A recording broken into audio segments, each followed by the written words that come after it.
to part 2 on how to go ahead and apply your makeup. We're going to blend all this out. This is the finger method of how we place everything. So if you missed part 1, you're going to want to go and follow part 1. Now we're going to blend everything out, and we're going to go ahead and use 2 brushes. Blend brush and then the detail brush to blend everything out. We're going to go ahead and spray our face with some setting spray. This is great because it's going to make it easier for you to be able to blend your makeup out, so then it's not challenging. Start with the blend brush first. What I'm going to do is just start to stipple the product in, because you're going to start from light to dark. Now remember, because you place on the makeup with your fingers, basically doing the dot method, but you use your fingers, so it's going to give you a little bit of a heavier coverage. Then if that is what you want, you're definitely going to want to stipple. You definitely can go in and just blend lightly. Just make sure you keep your hand on the back end of your brush whenever you're doing so. Just blend everything out, and at any time if you feel that you need to re-dampen the face with setting spray, you definitely can. It'll make it easier for you to be able to blend. I'm going to go ahead and blend the jawline out, because that's something that I tend to forget, and I forget that little bit of contour that's down there and it looks like a dirt mark on my face. So we're going to blend that out now. Leave the rest of the contour for last. Let's go ahead and blend out the middle of the forehead. Typically these are the areas that really don't have a lot of imperfections on our face. If they do, you're just going to stipple, because remember, stippling helps with textured skin. And I'm going to switch over to the smaller end of the brush. I'm going to go ahead and tap this brightening shade in just a little bit. And all I'm doing is just tapping and stippling. I'm not dragging at all. Do the same thing on the other side. And then we're going to switch brushes. Switch into the detail brush that has a flatter end right here, and it has these sharp sides. I'm going to go ahead and just start to pat and stipple in place the nose contour first. I'm really just going to like feather dust it on. Usually if you want more of a medium coverage, you want to keep some of that product in place, and then I can switch it over to the smaller side to tap in that brightening shade. Now with the detail brush, I'm going to go ahead and stamp and blend the contour here. I love to be able to do this. I feel like you just get a snatched looking cheekbone. And then we're going to tap and sweep back the contour against the hairline.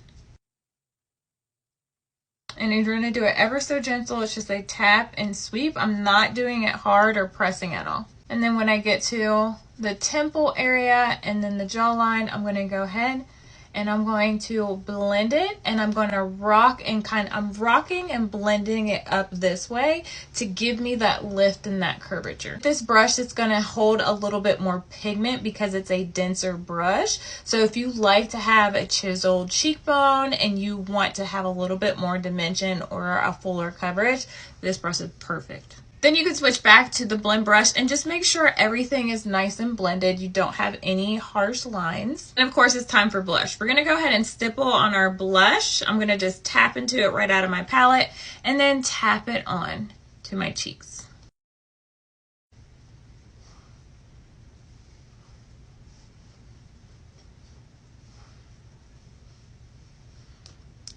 You can also use your detail brush if you want more blush on without having to do multiple layers, because this is going to give you more coverage. Since we're doing the finger method, you can also take your blush and place it on your fingers. Remember, this is going to give you a fuller coverage or a more close to pigment color on your skin. Then you can either feather or stipple. If you have any harsh lines, you can take the small end of your blend brush that you did the under eyes with and just tap and sweep going backwards like this.